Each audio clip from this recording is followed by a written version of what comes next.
How could you die like that? How, Kakarot? I'll never have the chance to prove my strength against you. You died without fear. What does that make of me?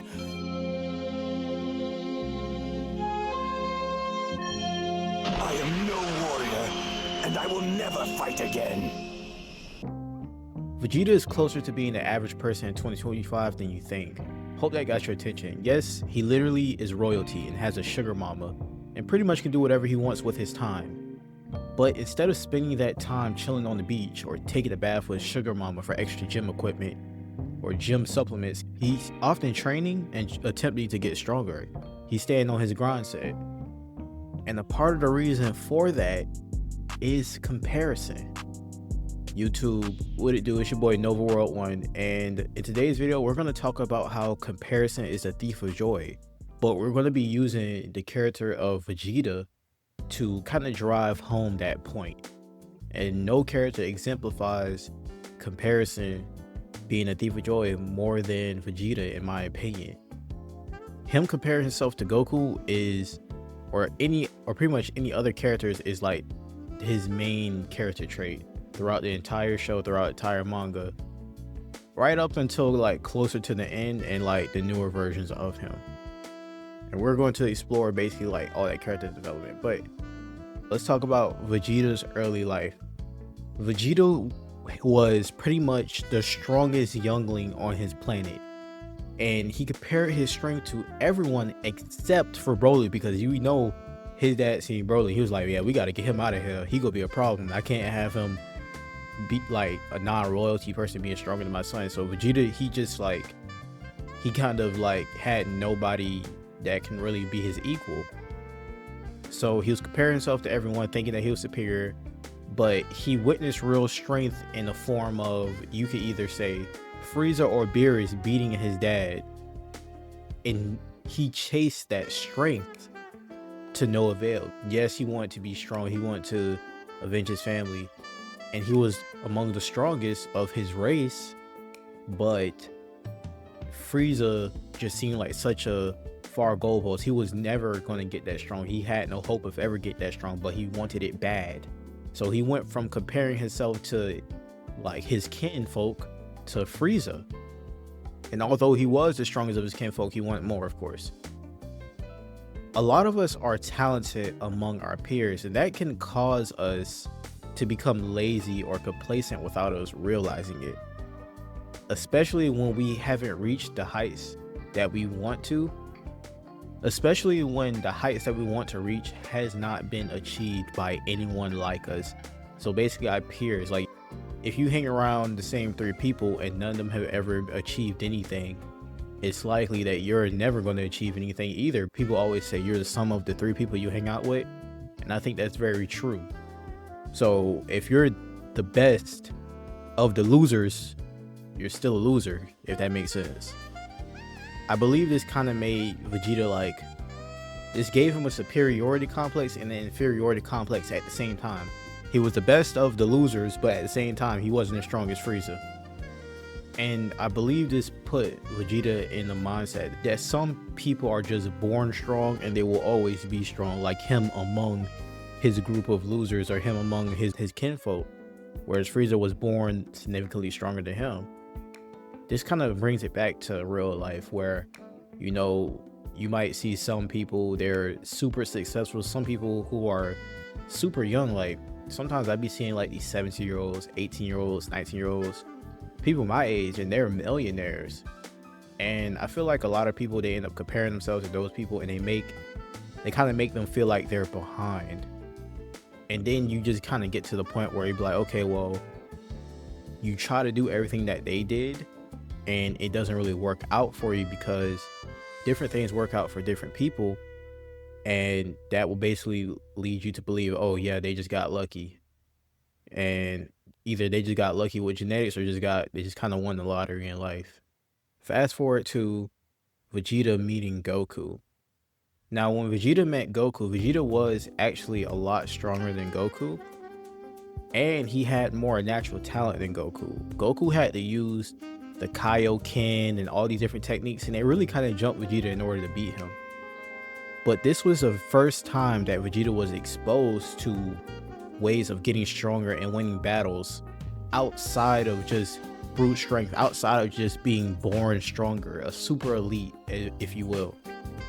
Goku showed Vegeta that even low-class warriors can get stronger through innovation and training. And before this, I'm not going to sit up here and say Vegeta never trained. We've seen like one clip of him training, like with the Cyberman when he was a kid, but I literally never seen him train ever again. Let me know in the comments if that's totally not true. But before this, Vegeta doesn't really train. He doesn't really have anybody stand up to him. There's no way he's going to go to freaking Zarbon or Dodoria, his bullies, to ask them to train him. Even though Vegeta did get jumped, he took it to heart that there's other ways of getting stronger and other ways of winning battles. By just taking into account, you know, he got his tail cut off with that one attack.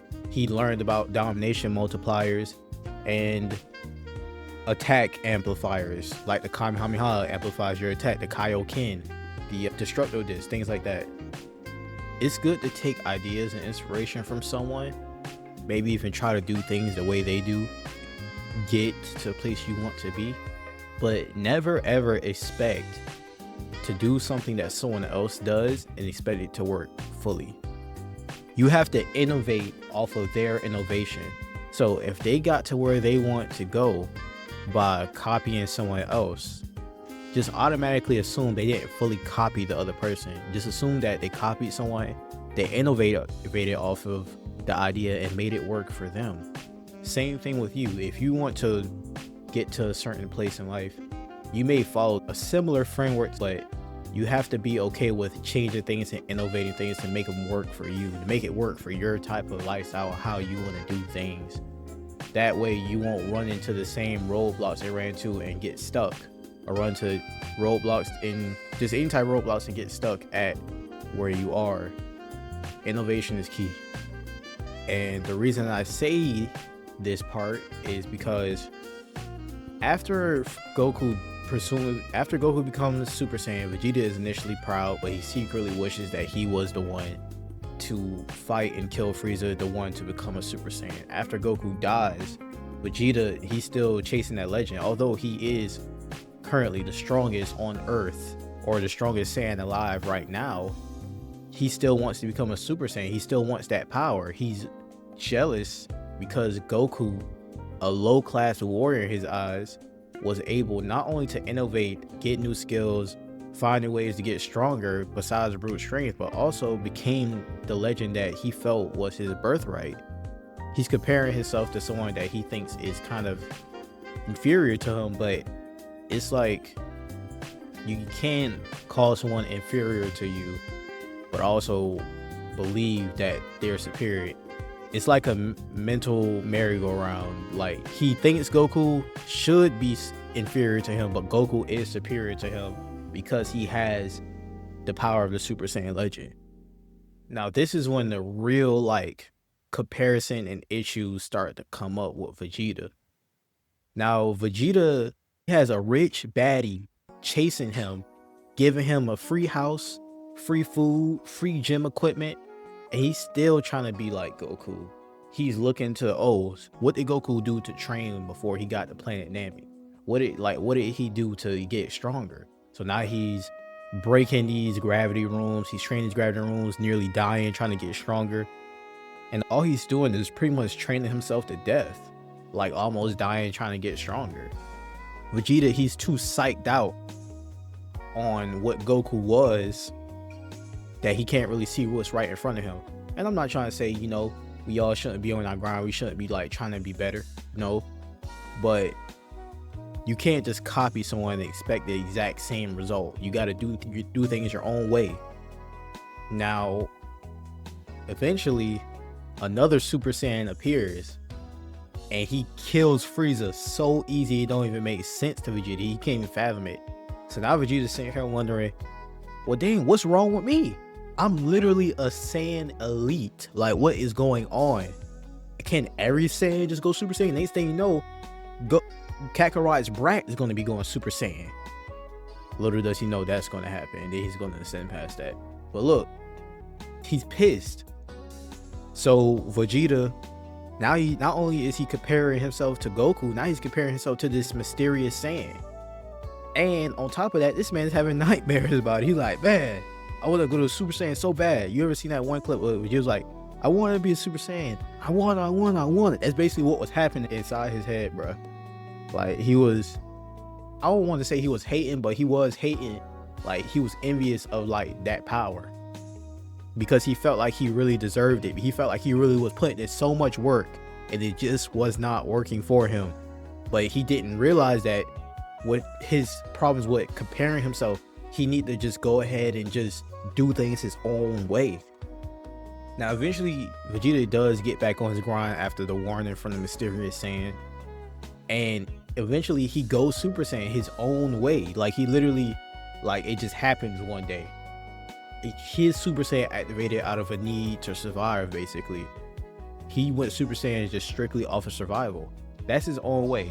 But I don't think Vegeta actually recognized, like, okay, you know, I went Super Saiyan this way, and maybe this is how I should take my training and my lifestyle, like, the whole way through. Maybe I should just keep doing things my own way, whilst also, you know, taking into account other things, but ultimately me deciding what I need to do and how I want to do it instead of just copying. So Vegeta, like, he feels pride. He feels pride that he is a Super Saiyan now, but he is disappointed at the fact that his new power can't necessarily stand up to the new threats in Android 17 and 18. Now, he did, like, I think his name was Android 19, that the fat white one, the one kind of like a clown, he beat the brakes off him. But ultimately, Vegeta's new power can't really stand up to the new threats, for real. But at this point, Vegeta, he's low-key directionless, and I don't think a lot of people understood this. He's directionless. Vegeta, he has the family, he has the girl, he has the power, but he wants a victory. He wants to get a victory so that, you know, Goku isn't the center of the spotlight. Because Vegeta, after the Namek Saga, Vegeta pretty much lost everything he's ever known. Granted, he left behind a life of servitude to Frieza and trauma, but at this point, he's kind of directionless. He's on a brand new world. He can't really relate to all the other characters, but he's kind of been brought into this group, whether he likes it or not, where Goku's that guy. Goku's the man. And Vegeta, he doesn't want to admit it, but I think he secretly wants to be the man. So fast forward, the threat of Cell comes up. He gets super strong and hyper out of the time chamber. He beats down Cell and gets cocky, and then he loses to perfect Cell. Goku comes out the time chamber and he says, yeah, I'm like that. I am stronger than you, bro. Just know that. So now Vegeta mad because he feel like he lost his spot on top. So he go back in the time chamber trying to get stronger, just trying to get on Goku's level. He's always trying to get on Goku's level. He's not really innovating. So this kind of reminds me of back when I was younger and I was training martial arts, and my mom, she basically told me, she was like, well, my mom got mad at me, right? Listen, here's the situation. So basically, I was living at my grandpa's house so I could be close to the boxing gym, and I had my own car and everything, but the thing is, I would always be late to school. I wasn't like a bad student by any means. Like, I had A's and B's across the board, but I would always be late to school. And then my mom found out and she was like, nah, you got to stop boxing. So I stopped boxing, and my coach, I think I was 16 or 15 at the time, but my coach, he had me in the adult class. So I was thinking to myself, dang, how can I keep up with all those guys, man? I'm a teenager and I'm training with grown ass men. They at grown man strength. So I just kept doing push-ups, sit-ups, squats, running. And I trained myself so hard that, like, I had micro tears in my elbows. So I had to stop training for a while. When I finally did come back to boxing, I was weakened because I would train myself to death, basically comparing myself to grown adults. You know, people who I can't even really relate to in terms of life experiences and everything, especially not in like strength, because if you're 15-year-olds, you're nowhere near your prime. And you're training with 20 to 30-year-olds, they're like leagues above you no matter what you do. Granted, talent can carry you a long way, but you got to innovate your own way. I was playing at the strengths of the grown men I was training with. They were already strong. What I should have done was I should have innovated and done things my own way, because ultimately when I did get back into training, strength wasn't really the thing that was carrying me. It was the innovation of the skills that I was actually training with. I didn't really need strength. I needed to innovate on the skills. Now, in Vegeta's case, he thought that Goku's power, all there was to Goku's power was strength, but that's not it. So Vegeta just went back into the hyperbolic time chamber and trained himself to death to no avail. He didn't get much stronger at all. When what he should have been doing was just going in there, just really reflecting, maybe do some mental image training or something like that, and think about what can he do differently instead of trying to like play at Goku's game, basically. Fast forward, Gohan beats Cell, and we go back to basically the clip I showed at the start of the video. Vegeta is like, Goku, how could you die like that? Like a hero, what does that make of me? I'll never fight again. You know, now he's comparing himself to Gohan. Years pass, Goku's dead. Vegeta now compares himself to Gohan and is happy to be stronger than him, but upset at how bad Gohan let himself go. Vegeta still kind of takes pride in the fact that he is the Prince of all Saiyans, and he cares about the strength of his kinfolk. But at the same time, you could be strong, just don't be stronger than me. That's how he feel. Goku comes back, Vegeta tweaks out because Goku is actually really strong, and he feels like he needs that Majin boost. So he go ahead and take that Majin boost, and he's fighting Goku, and he wants to be as strong as Goku, and he wants to be able to beat Goku, but he doesn't take into account the advantages that Goku had while being dead. So comparing himself to Goku in this situation is really kind of dumb. Vegeta doesn't know it though. Vegeta thinks, okay, Goku was dead, Goku's going to come back the same way and I'm going to be stronger. That's not the case. Goku was training the whole time in the afterlife. On top of that, the fact that Goku didn't have a body made him able to have even more strength, access to more abilities. Goku and Vegeta fight, and then Goku dies in Majin Buu. Goku finds out that Goku has, Vegeta dies in Majin Buu. Vegeta finds out that Goku had Super Saiyan 3 the whole time, and now Vegeta is mad because he could not beat Goku at his best. Once again, not taking into account that Goku's best and Vegeta's best will be totally different considering their circumstances. Vegeta had the limitations of a living body. Although he may have had talent, the limitations of a living body, Vegeta would have not gotten to Goku's level, no matter how much training he did, because the fact that Goku trained without a body for years made him significantly stronger. And Goku, honestly, Goku could have kind of been lollygagging a little bit in the afterlife, and he probably still would have came back stronger than Vegeta because of, not having the limitations of a body. Simple as that. But Vegeta, he didn't take that into account. Now at this point, Vegeta is starting to expect Goku to be stronger and stronger and innovate over and over again. He's starting to accept that Goku is the strongest and starts chasing his own version of strength. He doesn't let Goku's power stop him from chasing his own version of strength and starting to be happy with his own life. By the end of Dragon Ball Z, well, not really. By the end of the Buu Saga, Vegeta's like, Kakarot, you're the best, and that's okay. I'm gonna be happy with my life. Now let's go in chronological order. Daima. In Daima, Vegeta eventually showcases that he has gained Super Saiyan 3, but he's not calling it Super Saiyan 3. I believe this shows that Vegeta is competitive with Goku, but he stopped comparing himself to Goku. He calls Super Saiyan 3 Ultra Vegeta 1. Now, if you ask me, I think Ultra Vegeta 1 is a precursor to Ultra Ego, but don't quote me on that.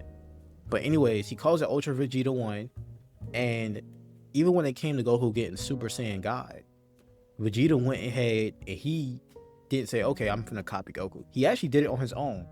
I think he did it off screen, but he did that on his own. And then he also got Super Saiyan 3 under the supervision of Whis. Granted, they was trained under the same person, but still. Vegeta went his own way. He started training with Whis first.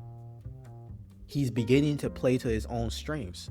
And now Vegeta, Vegeta has his own form. He says Goku's body may have a mind of its own, but me, I'm all ego.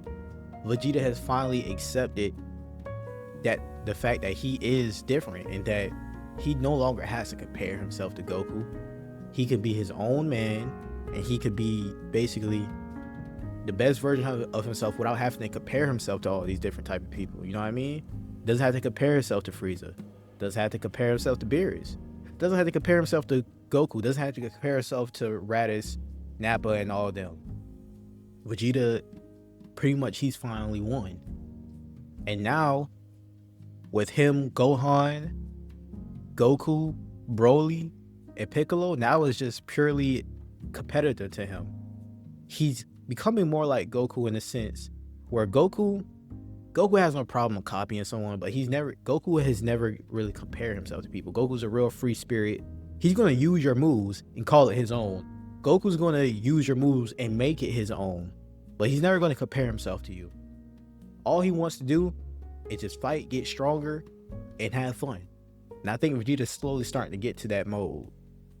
But that'll call it for this video.